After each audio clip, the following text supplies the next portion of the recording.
Let's identify some things that we can use with summary writing and then responsive reading and responsive writing. So we're going to practice with the novel or with the book itself.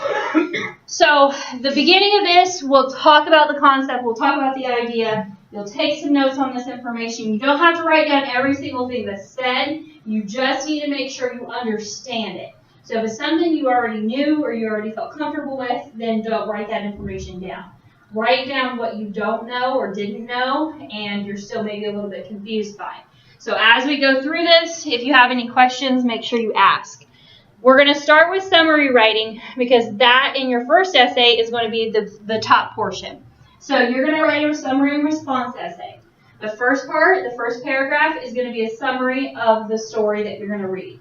So that summary section is what you will use to tell the readers about the piece. So with summary writing, there are a couple things that we need to make sure that we're using. So there are some essentials when you're presenting a summary. So part of those essentials, you always need to make sure that you're including the author's full name the first time. So the first time that you present this piece about the author or from the author, you need to make sure you include their full name.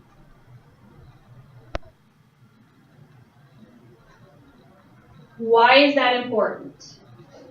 Because it gives credit to the original author. Good. It's giving credit to that author. Credibility is something that you always want to give to whoever has written the piece. But you're going to establish that credibility because you're giving them credit in the same hand. So right now, you're just dealing with a single author. So you're going to present their name. You're going to present, hey, this is the person who wrote this piece. And when you do that, the next time and every other time, what do you use instead of their full name? Just their last. Good. So every other time after that, you're going to have the last name.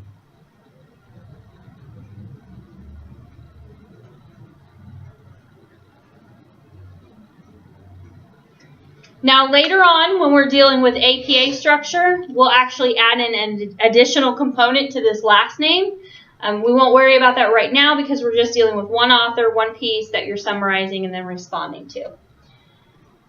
So the next thing that you absolutely need to include, and this needs to be very early, like the first sentence, maybe the second sentence, is the title of the piece.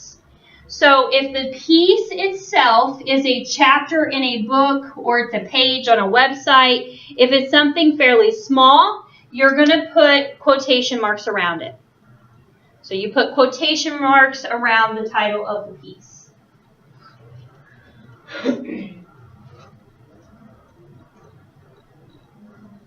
So the next part of this is giving the title of where it came from. So if you have a smaller essay that you got out of a book or a journal or a magazine, then you're going to have the title of that italicized. So italicized words, they're slanted, slightly slanted. So the larger works are going to be italicized. Now, why do we need that if we already have the title of the piece? Because the title of the piece could go for more than one piece. Okay. The title of the piece may vary. So there may be a piece that's called one thing, but there may be another article out there or another book or something that is the same title. Anything else?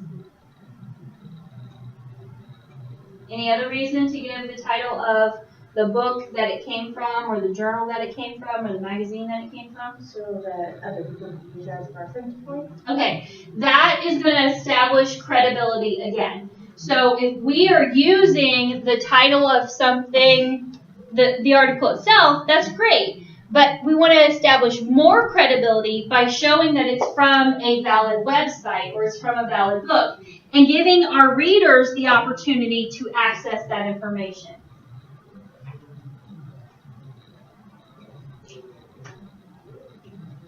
So the final component that you absolutely positively have to have, and this needs to be in that first sentence or two, is called the medium of the piece. Now, the medium of the piece is just the structure of it. So is it an essay? Is it an article? Is it a web page? A page or a site? So why would we want that information? To make it easier for the reader to locate the information themselves. Okay. It may help them locate it, but it's going to help them understand the readability of it. So let's think about this. If I say we're going to read a poem, what's your gut reaction to that? We're going to read some poetry. Jonathan, we're going to read some poetry. Okay. Okay, whatever. Yeah. What if I say that we're going to read a short story? Yeah. Okay? It helps you understand what you're walking into. It helps your readers understand what you're presenting. So there's a very big difference between a poem and an essay. Big difference. So if you are presenting something that is a piece of poetry, that's going to be formatted in a very different way than an essay would. So your reader needs to know and understand that so they understand and they can kind of digest the information a bit better. But even in poetry, there's different versions. There are different styles of poetry. Yeah. So if you go in deeper with that, then that's oftentimes helpful.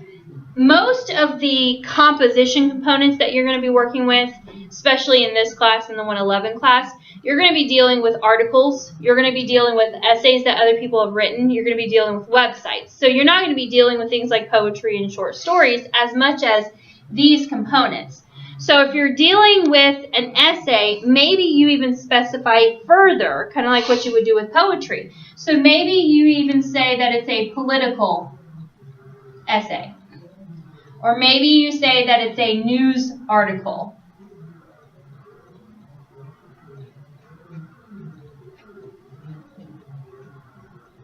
The thing that you have to be careful with in your summary is that you don't put your impressions on that medium. So what I mean by that, if we say it's an article from Newsweek, that we can say is a news article because it's called Newsweek. That's pretty simple, right? But if I say that it's a controversial website, I can't say that unless it says somewhere the idea of controversy. So opposing viewpoints presents conflicting views on topics. So that website isn't controversial, but it shows different viewpoints. So I may say that it's a dual viewpoint website. So you want to be very clear and very concise. So sometimes these are unnecessary, and sometimes they add in a little too much.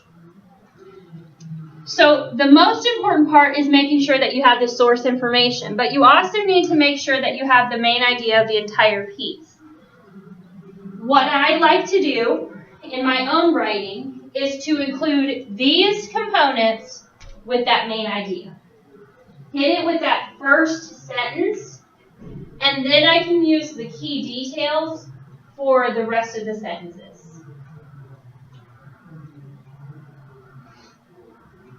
So the main idea of the piece is going to be the main idea of the entire piece.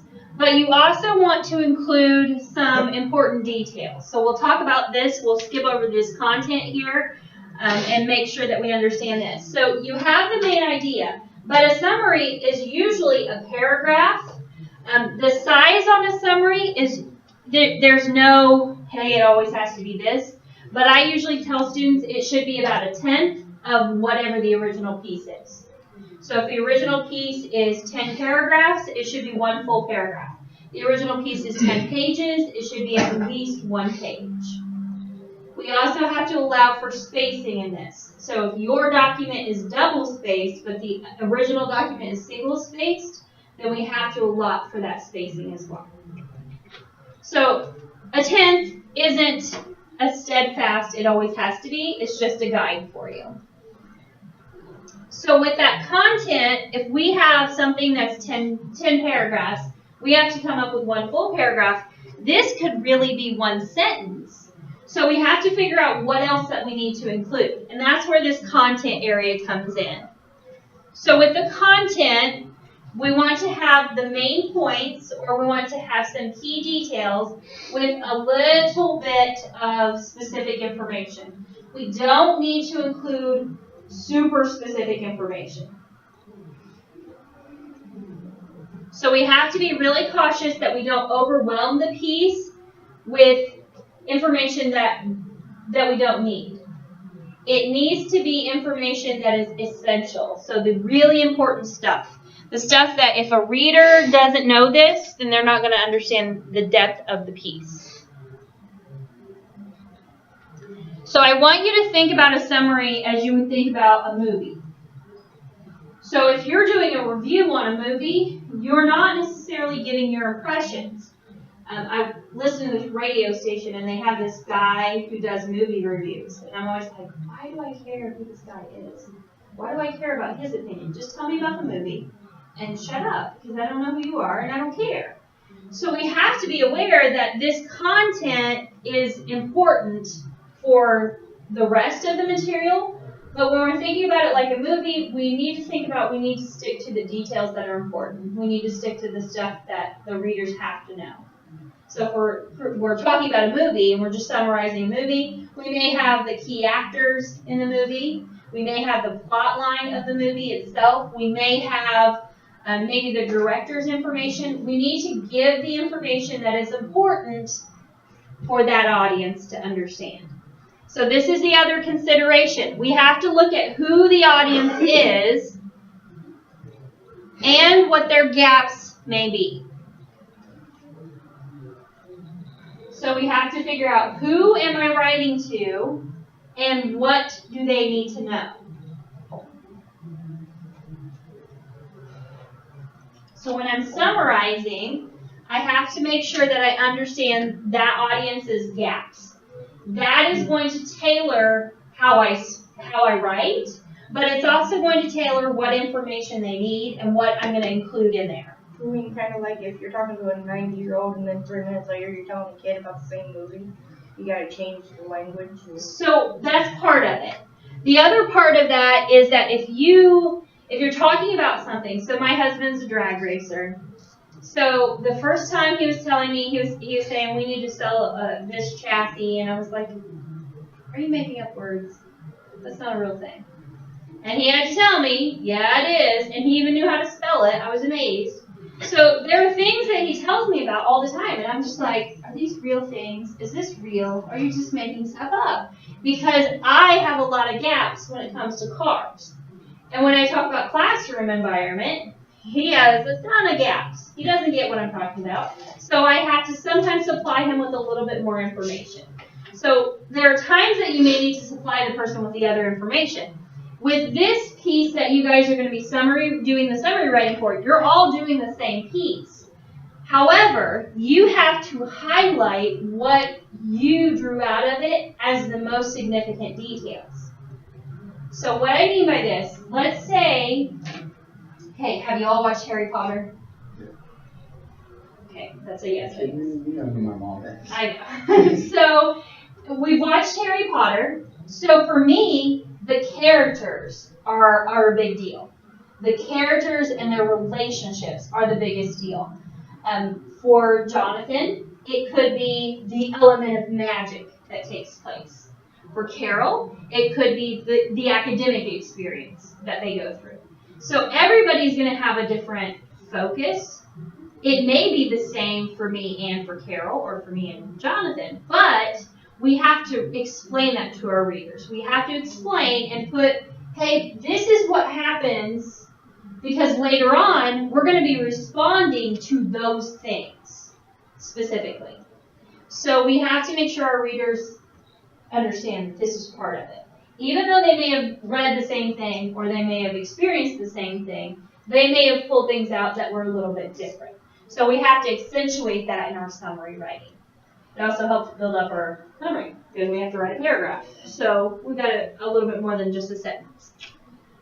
So the structure of your summary writing is going to depend on the size, and this is another dependent upon the audience. So let's say that I'm teaching summary writing to 5-year-olds. That's going to be very different. I'm not going to have this up here. I may put pictures up, and I may start asking them questions, and then I may say, okay, but that's your opinion. Do we include opinions in summary writing? And they're going to all get together and say, no. And then they're all going to chorus, no, Mrs. Warner, you don't. And they're all going to, that's how they're going to react. So I'm going to tweak and adjust things based on who I'm presenting it to. You are doing the same thing. So in your summary writing, you have to make sure it conforms to whatever the requirements are. So the final piece here is trying to identify the author's purpose. Now this is a really gray area that we have to dive into. So the purpose is something that we typically infer. So we have to draw conclusions based on what we read. We have to figure out what is the author trying to say. Why is the author giving me this information? So we have to draw that as a conclusion. However, we still need that for our summary. So we have to identify that information based on the evidence that we have. Why would we care about the author's purpose? Because it gives the actual original piece its tone and its understanding. Okay, that is usually where you lead into a response or into something a little bit more in depth. So by identifying the author's purpose, you're helping your reader connect to the understanding of the material. Good. So here are your do nots and do's. You should not be included in a summary. So you should never say, I read da-da-da-da-da. You're never going to include yourself. And that includes your opinions. So this is where we have to be very careful. We have to be very cautious. So in your summary, you cannot put your impressions on something. So let's go back to Harry Potter. If I said that Harry Potter was a sad kid who found some friends and became a happy kid, I can't say that for a summary. I can say that for my response to something, but I can't say that in a summary because that shows that that's my opinion. That's my opinion on that. So instead, if I said that Harry Potter's character evolves, that is general enough that then I can later on talk about that in my response. So summary writing needs to be very bare bones. It needs to be informative. It needs to be just the gist of what should be said.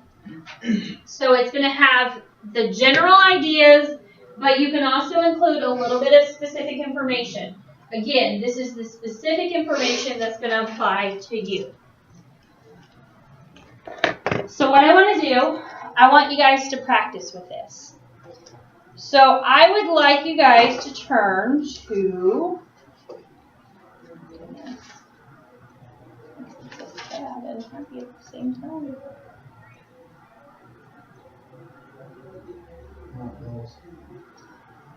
This is a book that I use at Ivy Tech. Okay, so I would like you guys to turn to selection 7, which is on page 52. We have it on page 63. On page 63. Should be My Spanish Standoff. Is that it?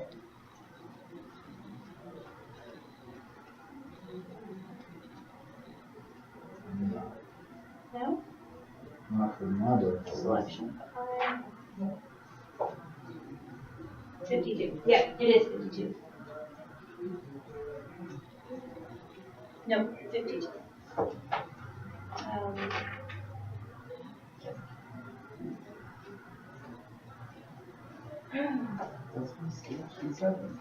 No, 5. Did I say that? Yes. Okay, sorry. That's why I thought 60. I was just throwing you off, just testing your ability there. Okay, so what I would like you guys to do, I'm going to give you about 15 minutes. Read it and write a summary, including all of those things that we said to include. So about 15 minutes.